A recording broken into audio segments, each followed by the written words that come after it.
కలియుగమున శ్రీ ఆదిశక్తిగా అవతారాలు ఎత్తితివా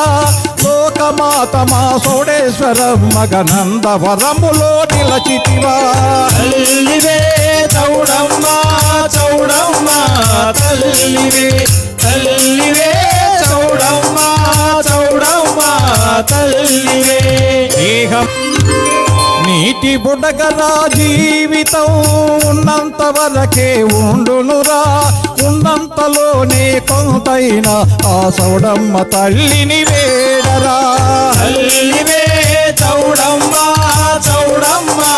తల్లివే తల్లివే చౌడమ్మ చౌడమ్మ తల్లివే నీ హృదయములో తల్లిని పిలిపి పుణ్యం కోసం వేడరా పరాశక్తి ఆ సౌడమ్మ తల్లిని నిత్యం శరణం వేడరా తల్లి